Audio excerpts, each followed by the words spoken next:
Amos, the prophet who shockingly predicted Israel's fall. But no one believed him. Few knew what truly happened that night when Amos stepped into the bustling streets of Bethel. The air was thick with anticipation. The merchants shouted, hawking their wares, faces painted with vibrant colors of life, blissfully unaware of the dark storm brewing on the horizon. Shadows danced in the flickering light of torches, casting eerie silhouettes that seemed to whisper secrets of doom. Amos, a shepherd-turned-prophet, stood apart. His eyes glinted with urgency, as if he could see the very fabric of reality tearing. He felt the weight of a message that clung to his soul, desperate to escape. "Hear this," he called, his voice piercing through the chaos. And yet laughter echoed back, mocking, dismissive. What does a shepherd know of kings? The winds howled above the hills of Israel, mourning the sins of a nation that feasted while the poor languished. A time of great prosperity blurred their vision, and their hearts turned hardened. The Israelite elders gathered in their chambers, draped in silks and jewels, laughed at Amos' warnings of impending judgment. They feasted, as though the gods themselves would shield them from their recklessness. Little did they know, the signs were all around: unusual droughts, tremors beneath their feet, a world trembling on the brink. In the moments that followed, Amos locked eyes with an old man standing on the periphery. His face, lined with sleepless nights, whispered of stories untold. "Listen to him," the old man urged, his voice trembling. Hope flickered, but was quickly snuffed out by the chorus of scoff and derision. No prophet could see beyond today. They scoffed. But Amos stood firm, pulse racing, pounding against the weight of prophecy, demanding to be heard. A barren fig tree stood stark against the twilight sky, its branches twisted and gnarled, a metaphor for Israel's decay. Thunder rumbled in the distance, like a predator stalking its prey. Amos sensed it, the crack in the earth beneath him, as the predictions unfolded, a storm of divine wrath gathering force. His heart raced. There was power in this revelation. There was terror in its truth. Without repentance, he warned, the end will come. But the gatherings dissolved into chatter, rolling eyes, disdainful snorts. The truth was too heavy to bear. Who would heed a shepherd's cry among kings? The air crackled. Tension hung thick, it could snap at any moment, as the silence stretched like a taut string, begging for release. How many more warnings would it take before their fate was sealed? Hope flickered like a candle in the wind, vulnerable and dim. As he turned to leave, a sudden chill swept through the throng. An omen? Or was it merely the night?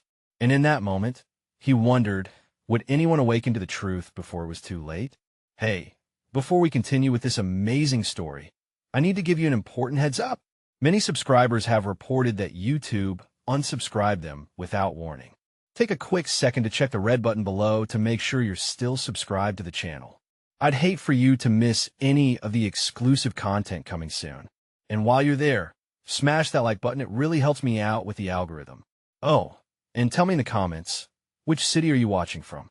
I love getting to know every amazing person who's part of this community. Your participation makes all the difference. Let's connect. Amos wandered through the shadows of Bethel, yet the lamp inside him refused to dim. The flickering disbelief from the crowd was a harsh reminder that prophets rarely receive the honor they deserved in their own lands. The night deepened, but his heart burned fervently. He had seen visions that spoke of decay and despair, whispering lamentations that would flow through his words like rivers seeking the ocean. As he walked, he encountered a gathering of women at a water well. They laughed and shared tales of their daily lives, unaware of the prophecy that loomed over them like a thundercloud. Amos approached, a flicker of hope igniting in his chest. "Mothers of Israel," he began, his tone soft yet firm, "take heed of your children and the legacy you are weaving." But laughter floated away on the night air, dismissed like stray leaves caught in the wind. A shepherd speaks of legacies? Such matters are for our men, not for our tales. Their voices, light and carefree, reflected a heart untouched by the burdens of the world outside their doors. listen." He pleaded, voice rising with urgency. "The land is crying out in desperation. The poor are being cast aside while prosperity breeds arrogance. Will you let this cycle continue?" Amos' heart raced, for he felt the pulse of despair that resonated among the earth itself. An old woman, wrinkled and wise, paused momentarily, her gaze piercing like an arrow. "Young prophet, fear not the laughter. Truth often ebbs like the tide unseen, but constant." But the very others around her returned to their giggles, dismissing his message. In the silence that followed, thoughts stirred in Amos's mind. What does it mean to carry the weight of a truth that is not received? His every cry felt like a stone cast into the depths of an ocean, causing ripples but receiving no acknowledgement of his plummet. He understood the strangeness of his calling, a lowly shepherd bearing messages of judgment and promise. Yet even in the darkness, seeds of hope remained. What if just one soul was stirred awake to perceive the sobering truth he shared? As he left the well behind, giving one last glance at the women who would one day reap the consequences of their ignorance, an unsettling vision gripped him once more. The colors of the world around him flickered, shadows blending with darkness, and he saw a great chasm opening before him, one filled with flames and sorrow. Amos knew the abyss was not just for distant lands, but could easily become Israel's fate if nothing changed. The nation, in its blindness, hurtled toward ruin. Could it be that he was chosen not for his strength, but for his vulnerability to awaken their hearts to the unimaginable? As the night closed in and the chill lingered, he paused beneath a fig tree, its branches reaching toward the heavens like pleading hands. "Lord, grant me wisdom," he whispered in desperation. "How shall I convey such truths without being consumed by their weight?" A soft breeze stirred the leaves above, as if the heavens responded in silence. In that moment, Amos felt a profound connection to the people he sought to save and the God he could not fully understand. He lifted his eyes, troubled yet resolute, pondering how to share a vision so vividly real yet steeped in shadow. Would any heed the cries of a lonely prophet amidst the clamor of indifference? In their relentless pursuit of comfort and wealth, had they blinded themselves to the whispers of fate? As the night deepened, one question looped in his heart. What bridges must be built, and at what cost, for a wayward nation to turn back toward hope? As the first light of dawn began to pierce the horizon, Amos remained beneath the fig tree, the fatigue of the night etched on his brow. The world around him stirred to life the familiar sounds of animals waking, the calls of farmers beginning their toil, and the distant clang of metal as blacksmiths prepared their tools. Each noise resonated with a reminder of the rhythm of life he had always known, yet today felt different. He was acutely aware of the changes beneath the surface, the tension bubbling in the lives of those around him. With each passing moment, the morning air settled into a tangible weight, thick with unspoken words. He brushed the dew from his garments and made his way through the narrow streets of Bethel, every step drawing him toward the marketplace, a fractious microcosm of the nation's heart. Merchants shouted to entice the buyers, their voices coursing through the air like the currents of a raging river. Yet amidst the clamor, Amos sensed a restlessness, a hunger gnawing at the vibrancy of the community. As he passed by familiar faces, a sense of urgency thrummed in Amos' veins. Even the children's laughter felt discordant, playing over the deeper laments of their parents. He approached a group of men gathered around a stall, their conversations spinning tales of crop yields and wagers on the next festival. Amos's heart ached as their words mirrored the ignorance that enshrouded the truth. "Men of Israel," he called out, as his voice broke through their banter. "Shall we ignore the cries of the land? With each harvest sought, have you failed to notice the cries of the poor who toil in shadows?" A man with calloused hands spat on the ground, disdain rippling through his voice. "What do you know of our struggle, shepherd? You are but a voice in the wilderness. Focus your energy where it belongs, son, your flock, not our fortunes." The laughter echoed around them, and for a brief moment, Amos felt the full weight of his solitude. Yet the thread of determination that wove through his heart urged him on. Fortunes bought at the expense of justice will rot like fruit left too long in the sun. A day will come when your laughter will turn to dust. And where will you turn? The men shifted, uncertain of his fervor, while bitterness and dismissiveness coiled tightly around their hearts.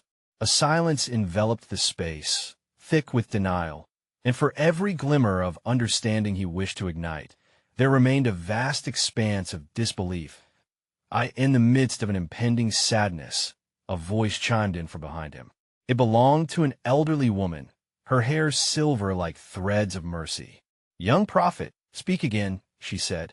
"We have grown weary of empty promises and expectant moments. What hope do you offer us in this tide of despair?" Amos turned to her, encouraged by her willingness to listen.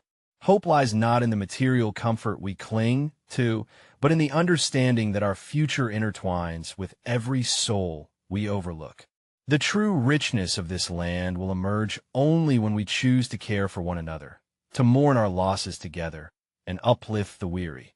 Her eyes shone with tears, perhaps remnants of long-forgotten sorrow or the awakening of insight.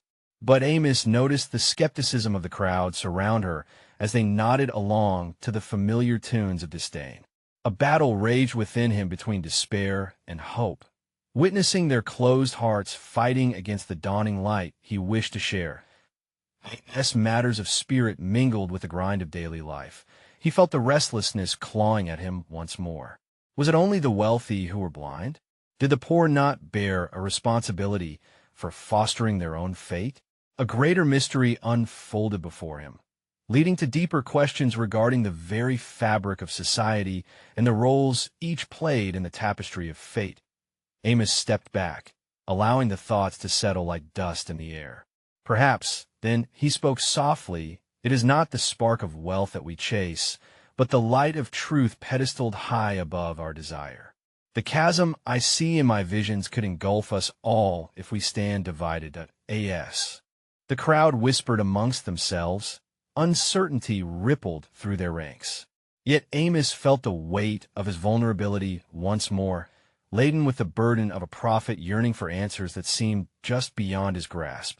Was there a way to speak that would pierce their hardened hearts?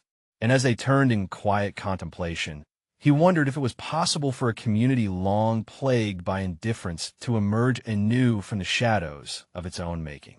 What if voices like his could indeed echo through the chambers of their hearts, kindling a collective awakening?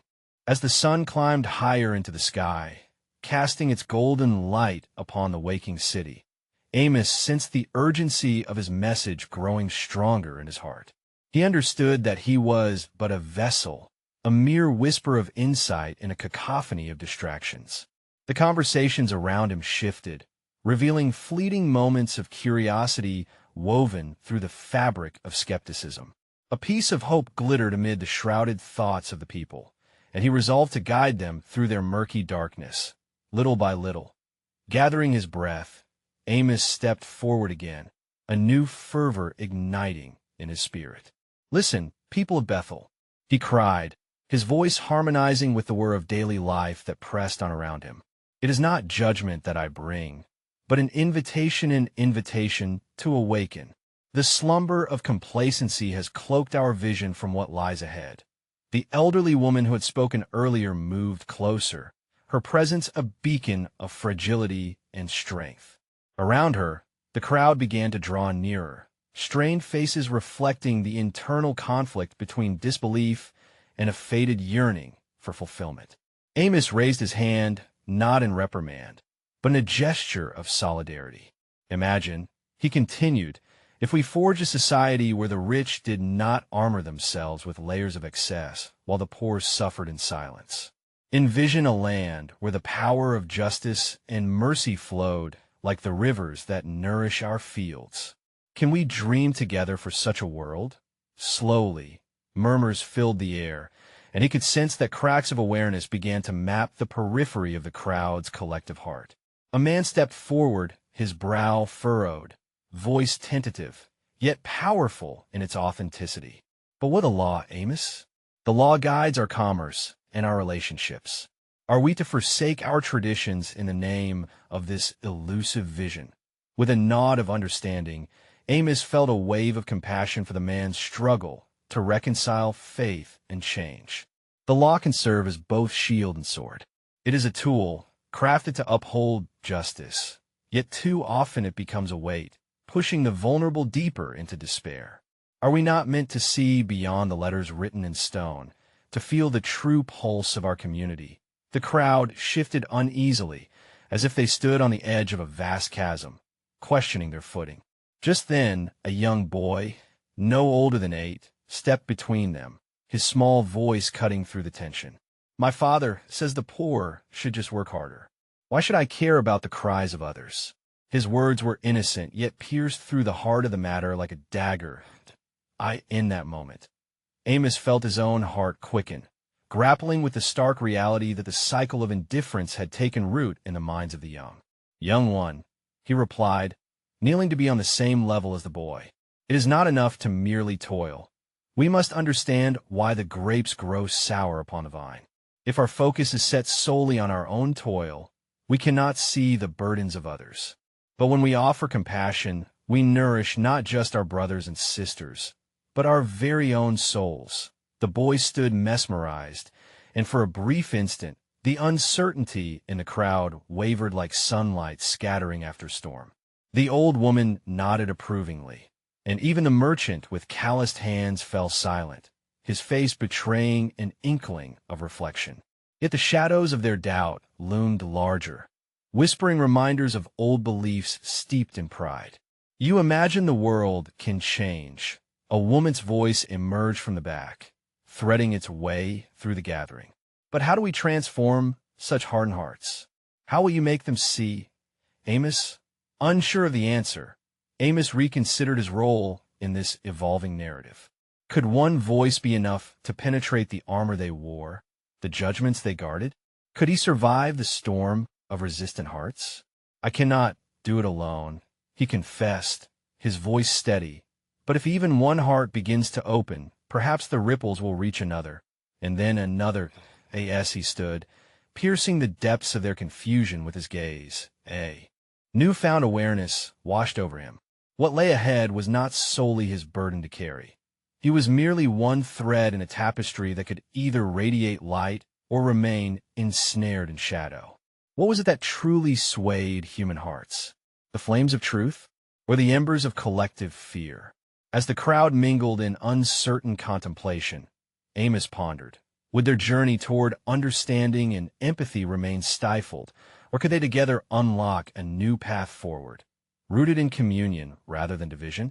As whispers danced through the air, swelling like the tide, Amos felt the weight of their collective gaze. Each eye held a spark, igniting hope yet encumbered by skepticism. He wondered if this spark could grow into a flame in their souls, illuminating the path he had dared to lay before them. The sun began its descent, casting long shadows that seemed to reach out, echoing the tension that lingered in the crowd. Amos took a moment to gather his thoughts, his heart racing against the battle of ideas that churned within. Listen again, beloved people of Bethel. What you feel is the yearning not just for change, but for a legacy, a promise of wholeness to leave for our children. We can weave threads of love into the fabric of our daily lives, yet we must first gather courage to unravel the knots of our indifference. This. A soft voice piped up from the Riara woman, with deep-set eyes full of sorrow. "My own son went hungry while my neighbors feasted. What do I tell him when he asks where justice is? Can mere words shift the realities he faces?" Her lament felt like an echo of many hearts yearning for justice and redemption. Amos stepped closer, sensing the gravity of her truth. Indeed, our children ask the hardest questions. Yet with every act of kindness, every hand stretched out to lift another, we write a story of hope that transcends the present. Justice is not only found in law. It blooms within mercy, in acts of love that nourish. He paused, allowing the weight of his words to linger, contemplating their depth and yearning for a shift in their understanding. Nearby, the merchant leaned against the wall, his arms crossed defiantly. And if we give ourselves to this unproven way, if I soften my heart towards my competitors, might I not lose my own means of survival? What my family's needs? The crowd murmured, the tension palpable. Self-preservation hung heavy in the air. I feel that fear, Amos replied, allowing his voice to resonate with gentleness and strength. But consider this. What good is a life lived in isolation, where abundance is hoarded while others trudge through despair? True wealth, my friends, is not measured by what you hold, but by what you share. When burdens are borne together, resilience grows, united in compassion. Slowly, the assembly began to resonate with his words. The merchant's hardened face softened slightly as he stared beyond the crowd toward the horizon, as if catching a glimpse of a world that could be. Was it possible that abundance was not just for the privileged, but a shared feast for all? Before Amos could delve deeper, a sudden cry pierced the twilight-era command emanating from a figure clad in imposing attire, a local authority who had approached with measured strides. Enough of this nonsense. What do you speak of, prophet? Would you have us disband the very laws that have upheld our society? The authorities' proclamation stirred a wave of unrest, fear mingling with defiance, as old as their history. Amos found himself momentarily silenced, the storm of voices rising like a tumultuous sea. His heart raced not with trepidation, but with the fervor of the divine message pressing against his lips. Be ye still. He cried out, rising above the din. The gathered people hushed, curiosity and anxiety intertwining in frightened gasps. I do not call for rebellion against the law, but rather a call to interpret it anew. Let it serve not as chains, but as wings. Only when justice and mercy embrace can we uncover the truth. Yes, he spoke. A glimmer of recognition crossed the faces before Hyman, understanding that perhaps their hearts had been dulled by the weight of the world, and the time for awakening had come. The authority fumed, yet beneath his stern exterior lay a flicker of uncertainty. Caught in the web of Amos' words, and the tension that followed, a little girl tugged at her mother's dress, her innocent eyes wide, reflecting the message of her heart. Mama, will we see a world where everyone shares? Can it be true? Her spirit of hope hung in the air, untouched by the shadows of doubt that loomed over the older generation. And in the silence that embraced them, Amos pondered the question, was the flicker of hope strong enough to illuminate their anguish and propel them forward? Would the hearts of Bethel learn to trust in a future that shimmered just beyond their present pain? As the sun dipped lower, the sky a canvas of fading gold, they all stood at the precipice of a decision, one that could reshape not only their lives, but the very essence of their community. As darkness fell over Bethel, the stars twinkled above like distant promises, each one a reminder of the mysteries woven throughout creation. Amos stood amidst the crowd, sensing the heaviness in the air. The people remained hushed, caught in a moment that felt both fragile and potent. The authorities' presence loomed still, a shadow cast over the gathering. Yet amidst it all, the flame of their hope trembled, refusing to be extinguished. What is the measure of a prophecy? Amos pondered inwardly, attempting to divine the path laid before him. Was it merely words to be spoken, or did it demand action that rippled outward, shaking the very foundations of their traditions? His gaze swept across the assembly, lingering on the faces that mirrored his unease and aspirations. If we are to believe that a new dawn is possible, we must first awaken from our slumber. A murmuring arose, quiet questions lacing through the crowd. It was the merchant again, emboldened now by the stirrings of something yet unnamed. But how, prophet? How we take that first step toward this dawn? His brow furrowed, a blend of skepticism and genuine yearning illuminating his features.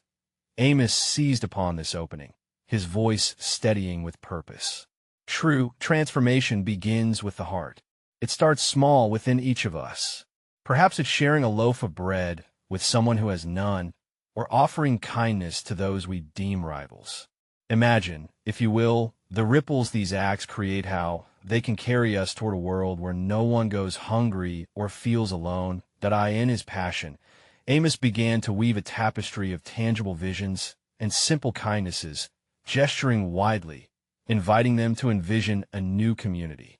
If a mother shares her harvest with her neighbor, that goodwill fosters bonds. If a father teaches his child to help those who stumble, they grow resilient and compassionate. Can you not see?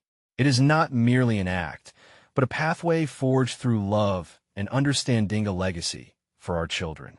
No sooner had he finished than a rumble echoed through the crowd. It was the authority again, impatience simmering beneath his stern facade. This romantic vision holds no water. What you propose is chaos, and chaos breeds ruin. Would you have us abandon our traditions and the order that has sustained us? Tradition, Amos countered, his heart quickening as if touched by the divine. Should a tradition not serve the people who live within its bounds? What we seek is to fulfill the essence of the law, not discard it. Are we not called to uphold justice and extend mercy beyond the letter of the law? His words hung in the air, a palpable challenge to the authorities' status quo. A sprightly elder, known for her wisdom and resistance against conformity, craned her neck to speak. Amos, you speak of foundations, but foundations can crack. How do we know your vision will not crumble beneath the weight of our fears? The assembled throng seemed to draw in a collective breath, trepidation mingling with curiosity, a delicate dance poised on a blade's edge. Amos could feel their uncertainty, yet within him stirred abiding faith. Should we not gather together, hearts unshackled by doubts? The strength of a community lies in its willingness to forge boldly toward the unknown. Only by nurturing our shared spirit can we build a future that reflects the kingdom we aspire to. A hush fell again, deepening the night's stillness. The subtle rustle of leaves whispered secrets carried by the wind. The little girl, still clinging to her mother's skirt, raised her hand, her voice weaving through the tension. But if it is hard to share, what do we do then? A profound silence enveloped the crowd as adults considered the deep truth behind her innocent question. Amos felt an ache in his heart. Would they allow their fears to paralyze them? Or would they embrace a journey that was both frightening and beautiful? In that moment of hesitation, we must remember love is the answer to reluctance. It is a willing hand, an open heart. When we share our burdens and our abundance, we break the chains of isolation, bridging the gaps that seem insurmountable. As the stars began to shimmer more brightly overhead, a flicker of hope ignited within the assembly, a flicker that dared to challenge their understanding of the world. Yet the authorities still stood resolute, the storm of doubt and conviction still raging deep within his gaze. And so they lingered at a crossroads, a pivotal moment rich with possibilities. Should they dare to step into the dawn of their desires, or would they cling to the familiar comfort of their struggles? The questions weighed heavy on the hearts of Bethel, echoing the unresolved stirrings that spun within Amos's own soul. What would it take for them to relinquish their fears, to trust in each other and the promise of transformation? Would they choose to walk the difficult path toward unity, or would the shadows of their past eclipse the emerging light? As the night deepened over Bethel, the tension in the air felt almost tangibly, a living entity entwined with the very essence of the gathering.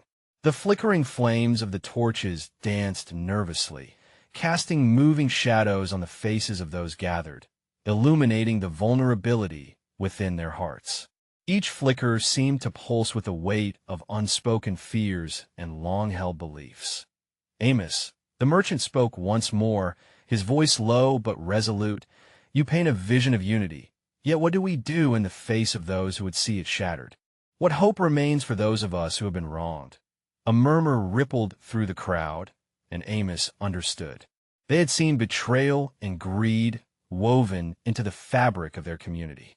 The scars of division ran deep, and the wounds ached anew. Yet, within that aching lay the potential for healing if only they could envision the breakthrough. Hope is not blind, Amos replied, allowing his spirit to guide him. like the olive tree that endures the harshest storms to bear fruit. Our hope must be rooted in the soil of reality.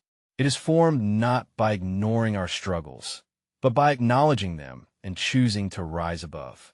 It calls us to gather our fragmented souls and forge a mosaic of resilience, one act of love at a time.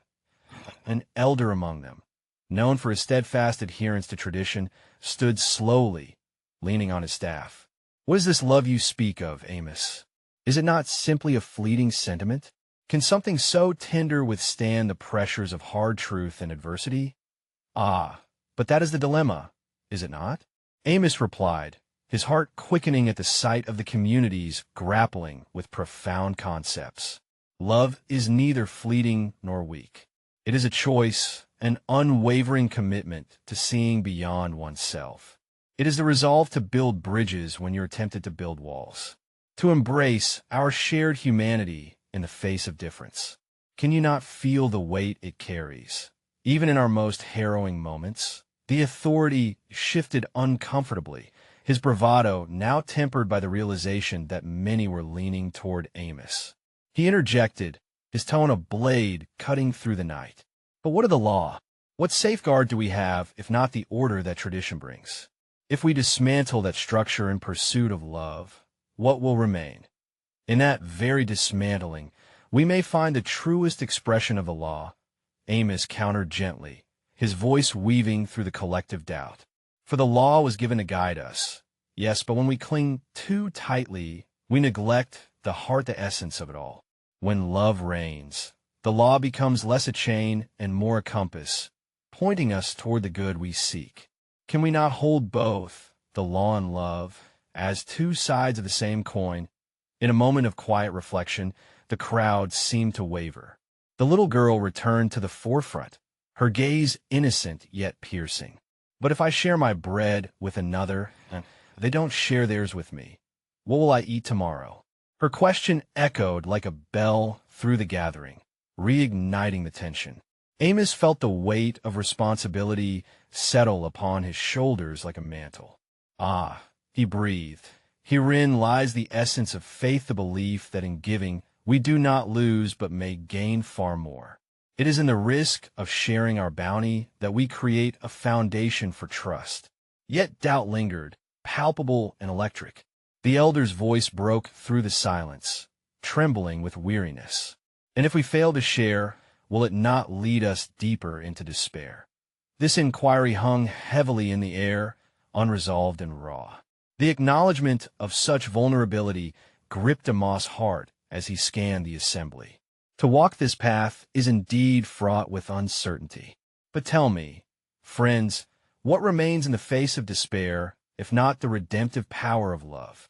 Can we not envision a world shaped by our willingness to belie vain each other in better tomorrows?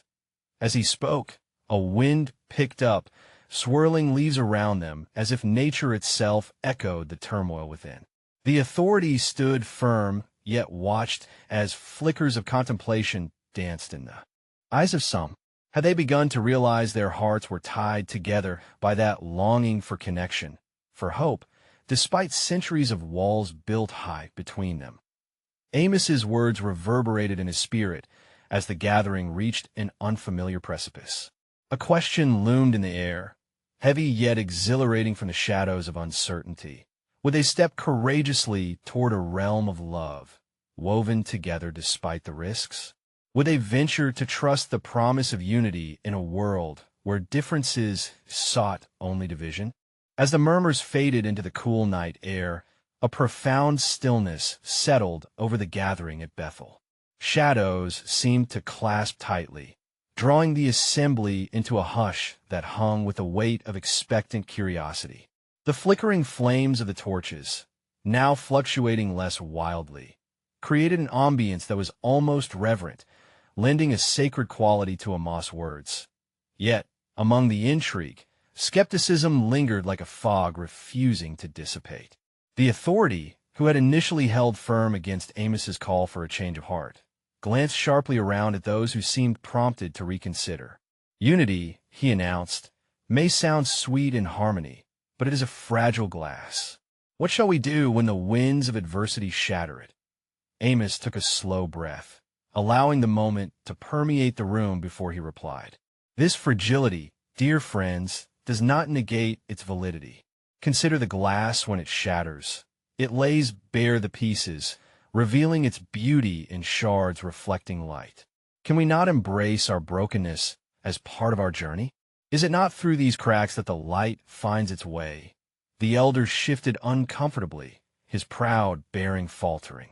There is truth in your words, Amos.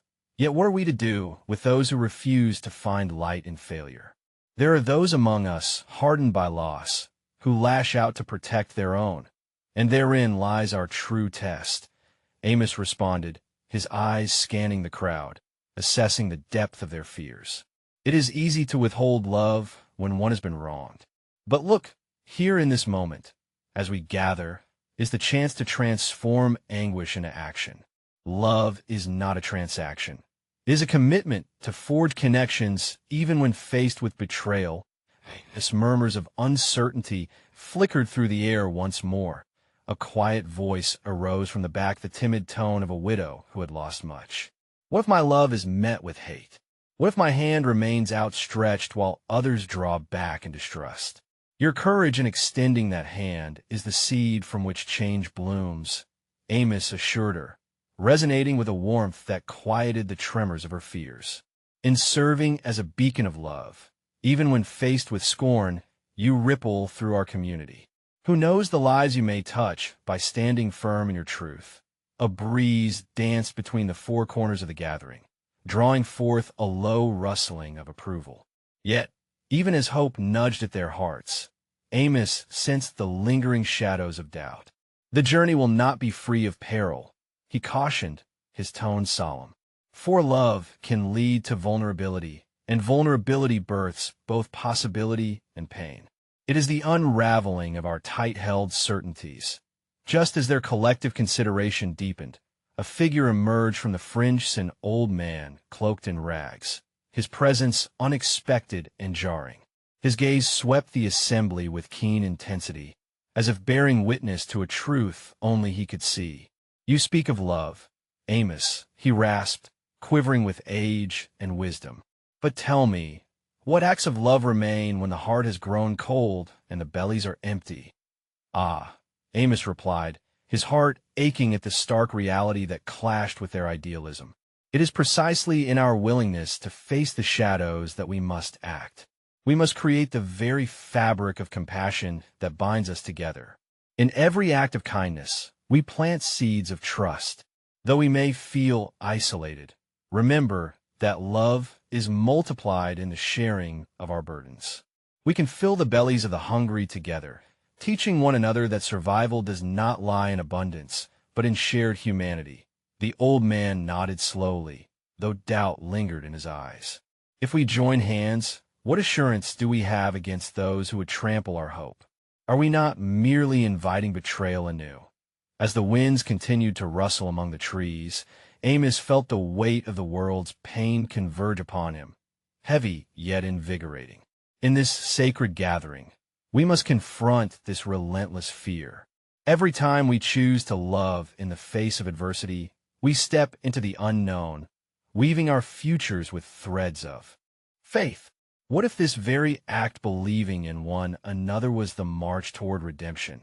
With this, there was a flicker of resolve that illuminated the faces before him, as if, for a fleeting moment, their collective heart beat as one. Yet they remained threaded with uncertainty, for beneath this shared yearning lay the enormity of the risks involved. Could they truly unite in love, knowing that it demanded vulnerability? Would they dare to trust this fragile promise amongst each other and risk falling into despair once more? The night glimmered with potential, yet the questions floated like fireflies, both beautiful and out of reach, leaving the community at a cliff's edge, wondering if they had the courage to leap. The night advanced, deepening the shadows and thickening the air around Bethel. For a moment, silence reigned again, allowing thoughts to unfurl within the hearts of those gathered. But from this stillness, a voice emerged, rich and resonant, breaking the spell. It was the voice of Caleb, a humble farmer who had plowed the land with determination, but found himself also wrestling within. "Amos," he called, leaning slightly forward, "you speak of love and of trust, yet have we not felt the cold bite of betrayal? I've watched my fields wither, knowing full well that my neighbors have flourished at the cost of my own toil. How do we awaken the love buried under layers of grievance?" Amos met his gaze with empathy, understanding the weight of such wounds. "Caleb, your heart speaks of the very struggle we all bear. The earth may lie hard beneath your feet, longing for rain, yet know that seed can only sprout when the soil is worked. So too must we cultivate love from the hardened hearts of our community. Can we not strive together, despite our grievances, to find richness in our shared labors?" The air hummed with Caleb's lingering doubt, and it was Abijah, a teacher from the village, who countered next. "But in pursuing this path, Amos, are we not presuming too much? What of the corrupt among us, the ones who cling to power and wield it like a sword? To love them is to betray ourselves." A murmur of agreement swept through the assembly, signaling the collective pain of long-held distrust. Amos nodded, acknowledging the truth buried within their fears. Indeed, there are those whose hearts and actions deviate from love. Such choices can hurt us deeply. Yet remember, even the fiercest storm can lead to renewal. If we, driven by our wounds, shut our hearts, do we not merely prolong our suffering? What if loving even those we distrust became our sacred rebellion against despair? The flickering flames danced madly as tension rippled through the gathering, casting moving shadows as each person grappled with Amos' provocative words. Anger surged in response to vulnerability. However, a glint of hope flickered within, urging them to consider the unexpected. Pausing, Amos searched the eyes resting upon him. Picture this. A tree, stripped bare by tempest, stands resolutely upon the hill. With each gust, it bends but does not break. What sustains it is the unseen root system, interlinked with its neighbors beneath the soil. How might our communities resemble that tree? What if, below the surface, our very strength is rooted in connection, cultivated through acts of love? In this new metaphor, draped in the imagery of resilience and solidarity, some in the crowd felt a stirring of their own resolve. Yet the old man in rags interjected once more, his voice a crucible of wisdom and experience. "And if the roots intertwine with the very rot of corruption, how do we ensure that our love does not sustain the unjust?" A collective intake of breath rippled through the gathering, the question palpable, yet remaining unspoken. The air felt heavy as Amos contemplated the profound complexity of this truth. That is the essence of our test, my friends. We dare to shape our reality